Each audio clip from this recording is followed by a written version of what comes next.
Okay, so just so everyone knows Prakash, he is also fondly called as Computer Prakash, and that's one of the questions. The first questions probably we are going to be asking, and then we will. There are two sides to Prakash. One is like on the corporate world, he is actually a co-founder and CEO of Sea Change Consulting.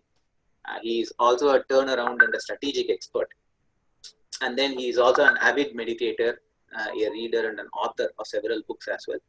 On the other hand, like he has a life in Heartfulness, and in Heartfulness, he has 28 plus years of being a meditator in the Heartfulness way, and he currently serves the president of Sri Ramchandra Mission as a secretary. He is also a zonal coordinator for CMZ, that is the Chennai Metro Zone, one of the largest metro zones in the world, and he has written 1,000+ blogs. And he also comes very frequently on YouTube. He touches several aspects on several topics. So, we are very happy that we are able to be with Prakash today. And then the theme of the session today is like, do I need a guide to meditate? So that's the theme we have. So Prakash, how do you feel so far? So far, good? I feel good. I was just wondering whether to say good night, go to sleep because it's Indian time here. I can't go to sleep because after my session, Daji is going to come live. Or should I say good morning, come over there and do a sort of a jogging session with you? On two counts, it can't happen. One, physically, I am at a very, very long distance away. And second, social distancing won't permit. And hence, I'll just say hi from here to start off. Perfect. Perfect. So Prakash, we are looking for a fun session, and we are here to learn from your experience. So we will probably start from there. First question is Prakash. How did you get the name Computer Prakash?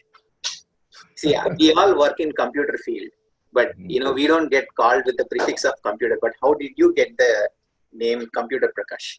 Way back in '92 when I joined the mission, and Chariji Maharaj was the third global guide of Sri Ramchandra mission. I got to know him closely within about a year's time of me joining the mission, and initially he was calling me my different surnames. I mean, he always likes to know people who are very close to him, who serve him in close quarters by certain names so that it becomes easy for him to identify as to how they should call. And one day suddenly he decided to start calling me as Computer Prakash. 3-4 times I asked him as to why he gave that name, to that extent where towards the last leg of his life, he dropped my actual name. He used to call me just as Computer. In fact, the surname CP that you see in many of my posts, my social handles and all that was actually given by him. A few times I asked him as to why did you name, and he always used to smile off and not answer the question. But one of the days, through somebody else who asked him that question, I got an answer. I don't know exactly if I'm quoting or I might be paraphrasing. They just said that when they asked this question, he gave them a look and said that, he is almost like a computer, both in thinking and doing work. I didn't hear it firsthand from him, but I was happy enough to write it in my diary and leave it at that. So the name struck, whatever it is worth. Okay, so the important question for you, Prakash. You see, when I started Heartfulness, right, I was not really looking for Heartfulness. I tried different things, and then there was a story how I got into Heartfulness, but that's not the subject of the discussion today. How did you get into Heartfulness? Because you have been meditating for 28 plus years, right? So now, at least with the social media, everyone gets to know, Heartfulness, everyone knows. But 28 years back, how did you find Heartfulness? It was a strange coincidence, whether you believe it or not. The first time actually I got an exposure to Heartfulness was in 86, 87. I continued to be a salesman in Blood and Spirit. In one of the deals that I was closing, I happened to meet a gentleman who was the finalizing authority for a very big order. And on his table, just behind his table, I found the photograph of Chariji Maharaj. I asked him, who is it? He just said he's my guru, and the conversation ended there. Neither did he expand, nor did I ask him anything further. Later, I found out that he's also a preceptor of the mission. He still continues to be there. And after 1 or 2 years, I joined a martial arts class session. which I practiced for about 4 or 5 years. I almost came close to getting a black belt, but I stopped somewhere short. So what happened is during the time I used to find that my sensei, as we call the teacher, who taught the martial arts called Shorinji Kempo. In Japanese, it's called the way of the open hand. He used to go down quite often from the dojo, the place where we used to learn the martial arts. And he used to be locked with some people and then come back. And whenever he used to ask me, what do? You just said, I went to meditate. It so happened that he was also a preceptor, subsequently left the mission, but he never even once mentioned what meditation was. The only thing is that the end of the practice of every day in the dojo, we used to recite the mission prayer, O Master, which I was exposed way back in '88 without even knowing what it stood for, what it meant. We used to, at the end, he will tell us this is the prayer you have to recite, we used to do. And subsequently, after 4 years, '92 is when I got exposed through a colleague of mine who was my junior, and both of us being bachelors had nothing to do to kill time. No social media, no internet, no email, nothing other than telephone. So every day evening we used to sit and talk. He was already meditating in Heartfulness for close to a year. He used to share a lot about what his experiences were. And coming from a very religious background, I didn't take it very easily as to why do I need a person in between to reach God. And he gave me Principles of Sajmar, Volume 1, 2, and 3 over a period of about 4 months. These were the talks given by Chariji Maharaj when he had traveled with Babaji overseas in 70s and 80s, which had a collection of all introduction material to Sajmar. And after going through it for about 4 months or 5 months, my doubts were cleared. I felt that this is a system I need to take into. And then he put me on to preceptor, and that's how it started. So one interesting thing is, Prakash, it's very interesting the way how you say it, which is like, without even you having to get into heartfulness, like you just had the mission prayer as part of your martial arts class. And then like later on, somewhere down the line, you got introduced to Sajma. It's very interesting. Next time when you meet me, stay at least 5 feet away. Okay, yes. I will do that one. Okay, so one question for you is, in these 28 plus years, Prakash, heartfulness and Prakash, how have you evolved as a person? How has heartfulness helped you evolve? I mean, this question is best answered by those who have seen me, because if I say anything, I may not be exactly, I mean, if you're growing in height, I don't think you know how fast you have grown. Your mother or your sister or your brother will be able to tell you. I mean, the right people who can judge and give you some feedback are the people with whom I have interacted a lot. You have also seen me for a year or more till now. Yes. But I know what I was before I joined the mission. Being in sales and coming from apparently an intellectual Brahminical background, arrogance was oozing 20 feet. Even before you see me, you can feel my arrogance and pride in the act. And that is one thing which went off. It took about 2-3 years to a great extent. I can't say it's completely gone yet. I got grounded a lot thanks to meeting. I have met almost more than 100 to 200,000 people in interacting with them, because they all used to come to meet Chariji in Manapakam. And it gave me a lot of perspectives about how minuscule we are in this world and how small we are. And that helped me to really understand that we are part of a very, very large universe. And if we just continue to make the changes, if you go and look up my FB status, it will just say that going from self to self, the self will be a small self to big self. And the transition, I think, has been happening well to the extent that I have mellowed down a lot. And there have been tremendous amount of balancing that has come in. Your ability to look at things in a very balanced, unemotional, unattached way. And of course, the internal spiritual progress is something only the master knows. But I do know to a great extent what I have been bestowed with in terms of the spiritual progress and gifts. And I am hoping to map that in terms of my character formation as well. There is a gap. For example, he has put me, I'm just giving an example, don't take me literally, assuming he has put me in 10th or 11th point. I may still not be in 10th or 11th point in terms of my matching character, but maybe somewhere at 4th or 5th. But that I believe is still work in progress, but I'm reasonably doing okay. On a scale of 10, maybe 6 on 10. So like Prakash, we would like to continue on this one, but we are also parallelly looking at the social media handles. And one question has come to you that we asked this question to you. This is from Shruti PSK. Will meditation overcome fear? They would like to hear from you. You see, I'm also, if you really look at my profile, for last 35 years, I have been into what we call as leadership coaching and helping people to motivate and be inspired. I always say that one of the best ways to overcome fear is to actually face it. You can keep on talking about being afraid of darkness, but the only way in which is something that Chariji taught me way back in 93, 94. Said, Prakash, if you have to face anything, if you're afraid, go and just face it. If you're afraid of darkness, go into darkness. What will happen at best? Or what will happen at worst? You're going to die, or you're going to be bitten by something, or you're going to be scared. That's okay. You can face it. But if you stay away from what actually you call as fear, fear is not a all-encompassing word. There are only a few things that we fear. I mean, I don't fear my mother, I don't fear my wife, I don't fear my daughter, I don't fear my guru because I love them. So only a few things that we fear. What is the best way to face fear? To handle fear is to face it. And what is meditation teaching you? Face yourself. The worst of all the nightmares that you have in the world actually comes from within of you, inside of you. What you fear as darkness, I may not really care. If I'm a bat or an owl, I would rather love darkness. So if I'm able to face it, I can overcome anything in this world, including fear of water, fear of darkness, fear of relationships, fear of being deprived of love. I have to face, and meditation is what actually has given me time and again to face, confront, and overcome. To a great extent that what Chariji's words, it still reverberates in my ears. He said, I am here to make lions. I don't want to make lambs or sheep. And I'm very sure that if he's watching from above, and Daji can say with certainty that at least they made a cub out of me, if not a full grown man.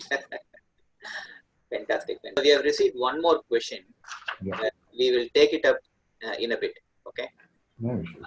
So the first thing that I wanted to check with you is, Prakash, there is a theme today, which is like, do we need a guide for meditation? So we will jump into it in a bit.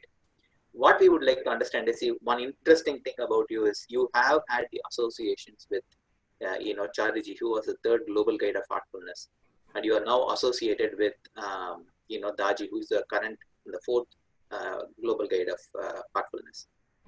Let's just, dwell on the aspect of your association with Chariji. How did you get to be introduced to Chariji, and what struck you when you actually met him? Do you have any incidents that you would like to share with us? It's a very, very, very long story, but I'll see if I can present it short. Actually, in 92, even before I joined the mission, I was heading a very large organization as the national marketing head, doing very good. And at the time, there was a very big organization in India, which was one of the largest computer network distributors. They wanted to offer me a plum post, which was unbelievable. 5 times the offer of what I was already making, 5 times, 5x. And that was the time I had just got my introductory sittings.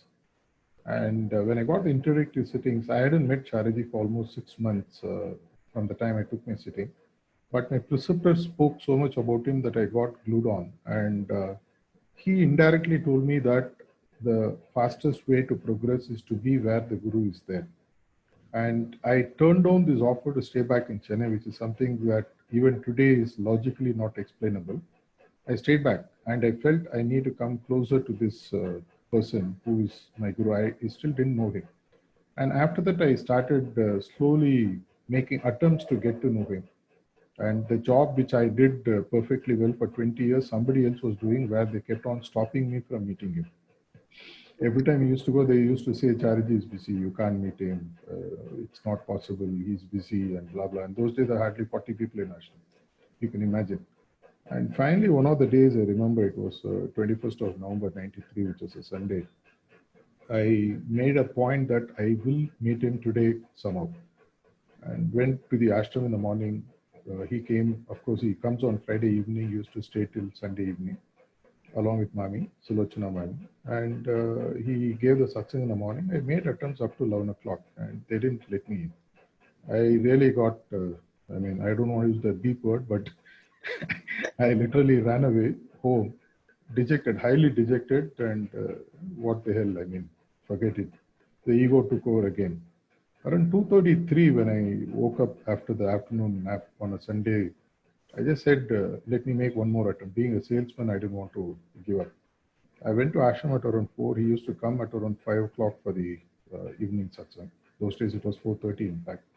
I went at 3:45, took a seat just opposite his chair so that I went early so that I will get a chance to sit close to him.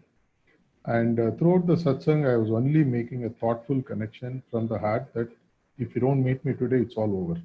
Kind of stuff, threatening him in some way, crying, threatening, whatever. And at the end of the satsang, he gave me a look from the chair, but he got up and left. And literally ran after him. But if you remember the old cottage, I don't know how many of you know the Manapakam old cottage.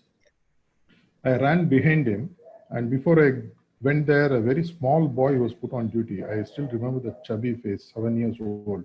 He said, "Uncle, you can't go in, master is busy." I really said, forget it here. To hell with it. And still I thought, anyway, I knew that TMR 3756, that ambassador which Chariji used to use, was waiting outside with brother Vijay Rangan was about to drive in. And I knew it's only a question of time before Chariji popped out. I said, let me wait here. And as he came out, I ran close to him. I was about to introduce. He just literally shrugged me off and got into the car.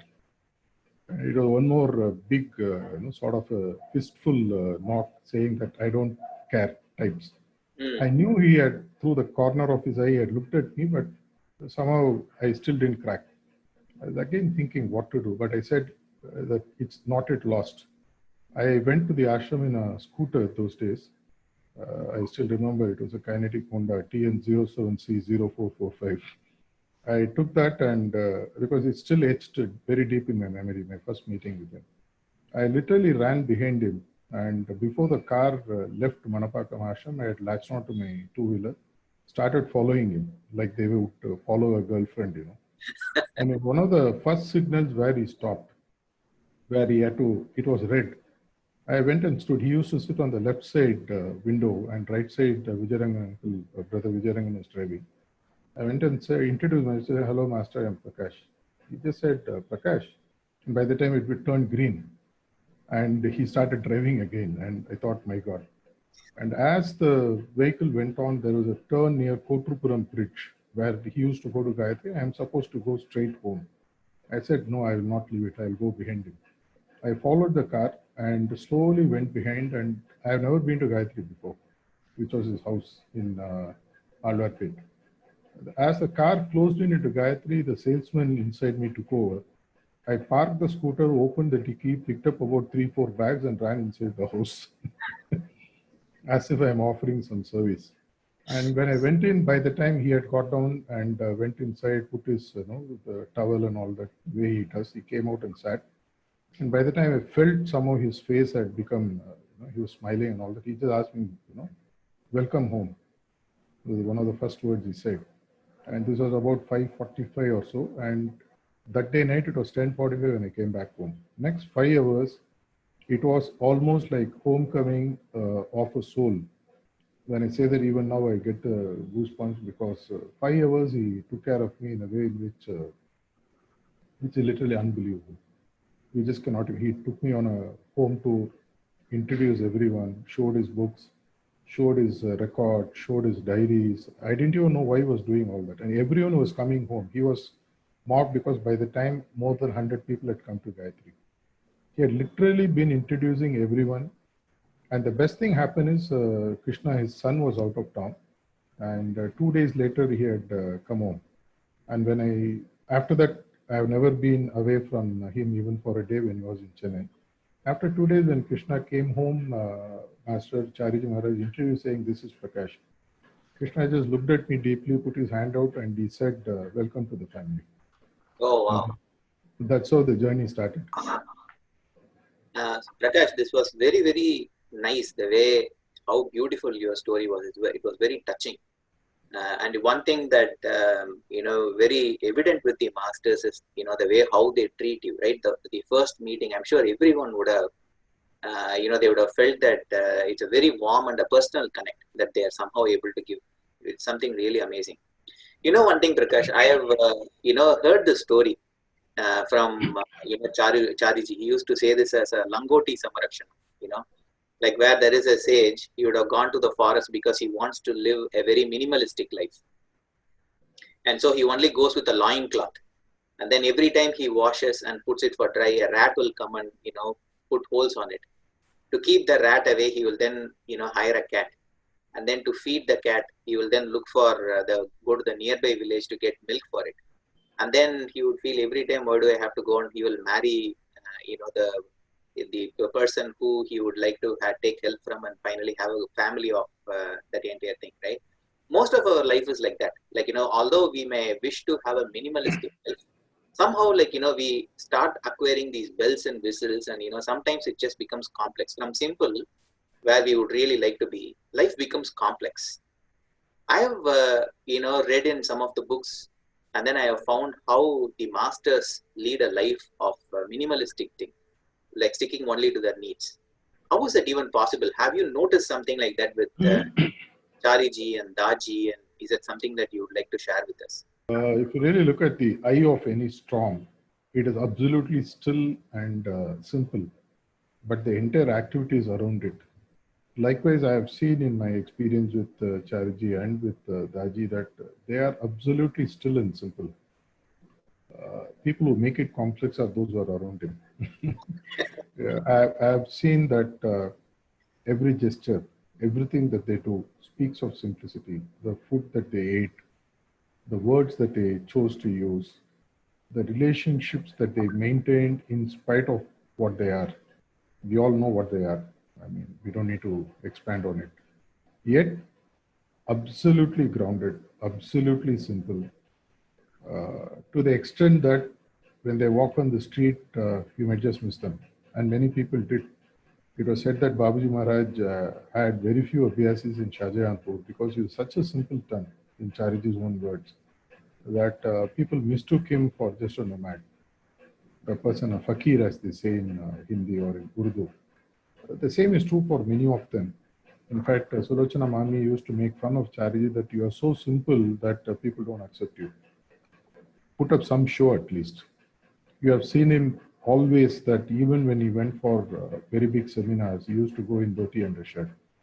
The same is true for Daji, except when he does certain seminars, he dresses up a bit. Otherwise, you find him in his apartment with just one of those loose bunions on top, like a typical North Indian, and a very simple bottom. Even in the words, everything you will find extreme amount of simplicity to such an extent that you can be fooled by it.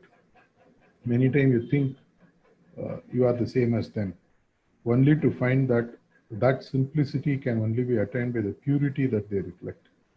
And that is still a long process for each and every one of us. So, Prakash, just so you know, there is a stream of questions coming in. I saw the chat box. Yeah. It's through chat as well as through social media. Also, we are getting it through Instagram and Twitter also. So before, probably we will try to take to a couple of questions towards the end. One interesting thing that I would like to explore is, Prakash, I have heard this that with the masters, because they are more tuned into their heart, the way how they attend to their intuitions inside, because we learn to lead a life from our heart, right? Which means we have to be tuned into the intuitions from inside. I've heard that it's you will have to be very alert because there will be a lot of change in the plans when you are with the masters. And I've heard this with Chariji. I've read it in some books also. Like, do you have any sort of incidents that you would like to share? To my very long association with two of the global guides, the amount of, beating I have taken both in terms of not being able to be prepared to meet their expectation has been, I can write maybe 10 volumes out of that, but I'll share one very interesting anecdote from one of my early travels with Chariji way back in 94, 95. Once we had to pack our bags and go to a tour of Andhra. Then it was an undivided Andhra. We had to go from Chennai to Hyderabad, and from Hyderabad we were supposed to drive through several centers, go to Bangalore, and then come back. The entire tour was about planned for about 2 weeks. And the day before we were to leave, he called me and he said, "Come with your bag. What you intend traveling to Gayatri?" So I went to Gayatri, and he just gave me just two of his dresses. And he said, "Pack it in your bag. This is sufficient. One day I'll wear one. The next day I'll wash and then wear it." And I said, Master, we would not, you have to meet a lot of people. He said, just listen to what I say. I just packed the bag, and the moment we landed in Hyderabad, people started giving some dresses and all that. So I had to buy another bag and put his dresses separately. And after 2 days, we were to leave the next day morning for by road from the Hyderabad ashram, which was then very close to the Hussain Sagar Lake, which is the city ashram, Domalgura, I think. We were staying in the upper floor where his room was there. I was his travel mate, so I was with him in the night. In the morning, he got ready and he said we leave by around 7 o'clock by road. This was around 5:30, and 5:30 became 5:45, and there was one more companion who was supposed to get ready and come so that one of us will be there to attend to Chariji's needs. He got ready and then came, and he said, "You quickly go get ready and come. You have another 45 minutes time." And I quickly ran with my dresses, whatever changed dress. I ran into the bathroom to get ready. Came out after 7 minutes. The shocking thing, the ashram was empty. He had packed and left. And that was my first visit to Hyderabad ashram, really speaking. Though I've been to Hyderabad several times. The entire ashram was empty. I was literally in tears. I didn't know really what to do. And somebody said he just got up and left. Apparently, later I realized he had told the companion that let's leave. He didn't even mention about me getting ready and all that. So I just packed my bag, called one abhyasi locally who was working in railways, and said, "Brother, this is what has happened. Can you get me a ticket back to Chennai this evening, because I don't know where he is?"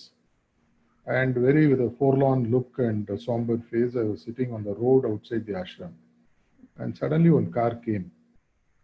It was a car of Brother Venkatesh of Bangalore, who apparently is a caravan. Typically, when Chariji travels by road, there will be 4 or 5 cars with a designated number for each car. Each was supposed to follow each other by the given number. Normally, there will be a lead car which is given as number 1. Chariji's car will be number 2, and there will be 3, 4, 5. And all his belongings, everything else will be there. He had apparently forgotten his bag in the ashram. And he came. And normally all the companion cars are normally filled, where Chariji writes the list of names with each car, who will sit in which car where. To that extent, he used to write and give.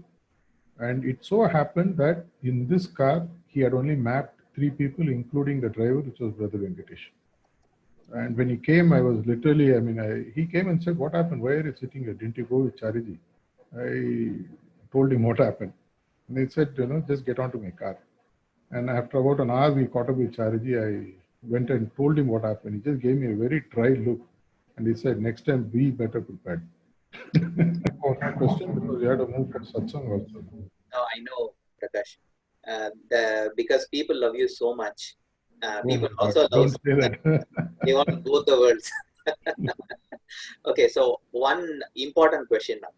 So you Are we intending to touch the topic for the day by any chance today, or is going to come up later? no, that's where I'm actually getting to. So you spoke about how you got into heartfulness, and you spoke about Chariji, and also some about Daji as well. The question that I have is, through this entire journey, have you ever reflected back, even whether it was at the beginning or through this practice, that ever do you need a guide at all to do this meditation? Because you see, through the last week or so, when we had that event with Venerable Bante Sarnapala, there were many questions which we had got, and there were a series of very interesting questions that we had got. The theme around a few people asking us, look, meditation is all about closing your eyes and then sitting. Either focus on your breath or focus on a particular point. Why do we need a guide at all? Was a question that was there. Have you, in all these 28 plus years, Have you ever reflected on that, and what has been your feeling? Yeah, I'll answer it maybe in a slightly different out of box type. One of the famous questions, or rather the way Chariji used to handle Bhargav, his grandson, as a kid, I used to see him. He used to sit in his Tata's lap, grandfather, in Tamil it's called as Tata, and he used to ask questions about everything and anything in the universe. And all Chariji will do is look at him and he will just say, because. Just say, because. And Bhargav will ask him, because? He'll say, because. So I'll say, you need a guide, because. Let me put it this way. 2 days back, I was reading a very interesting abridged version of a book. Uh, the author, who is a lady, speaks about the pitfall of people claiming to be self-made man. She elaborates in this book, which I read an abridged version 1 or 2 days ago. Uh, I subscribe to a lot of abridged books on site and read about 3, 4 a day. So it gives me a lot of perspectives and essence, because my journey in self motivation, leadership is like that. She was saying that from the time of conception, from the time you hired a womb for the soul, which is your mother, the time you are helped out to be born, the time you learn to walk, eat, crawl, run, read, grow up, become an adult, walk through. Is there one single moment that you think you could do anything on your own? The self-made man is one of the biggest myths in this world, which satisfies our ego that I have done. For example, I am sitting here and talking to you mainly because my spouse is taking care of the house. In fact, she is doing the duty of ensuring that if power goes, how to reroute the Wi-Fi and ensure that the UPS stays on. If she is not doing the job, and if power goes off in between, which happens quite often in this part of the world, imagine what is likely to happen. I was talking on the same topic about a year back for one of the TV channels, famous TV channels in South India. So I asked this question for people to introspect. So I asked them, how many of you know swimming? Out of about 50 people who are present, 20 people raised their hands. I asked for the rest of the 30 people who are yet to learn swimming. For the next 30 days, I will teach you how to swim by sending you email or WhatsApp videos. And at the end of 30 days, I'll put you in a swimming pool which is 20 feet deep. And I'm very sure all of you can swim. They all said, Prakash, are you stupid? How can I swim? I said, you watched the YouTube videos, you know how to swim. Why don't you jump in? The same is true for meditation. The same is true for anything that you do. Let's put it this way. Even if you are good at giving a haircut, you still need to go to another barber to take a haircut. I did attempt once or twice to give haircut to myself and landed in a miserable mess. The next 10 days till the hair grew back again, I couldn't step out of my house. I had to wear a cap. Even if you're a dentist, the examples can go on and on and on. You see, even when you're sitting with your eyes closed, are you sure that you are on the right path? Do you know that you are on the right path? Do you know that what your goal is? Do you know how to reach there? Even in this material world, let me ask you, all the famous businessmen of this world who are multi-billionaires, in their last year financial plan for financial year 2021 or 1920, did they predict the pandemic and the impact of the business which is going to go through because of the pandemic we are currently facing? We can't. We hardly can. For example, I am traveling, say, from Chennai to Bangalore by road in the night. At the best, with my headlights on, I can see about 50 to 100 meters. What do I rely on? I rely on a GPS, a map. Even with my headlights on, I have to be very sure that I don't take a detour. A GPS is a global positioning system. Likewise, the GPS in meditation is nothing but a God positioning system. And the GPS works with better coordinates, which are better understood by the map service provider. In this case, the guru who has already taken the path. Out of your own ego, you can take the path. But imagine after 20 years or 30 years, you come back and find out that you have just been going around in circles all along for 30 years without even commencing your yatra or moving.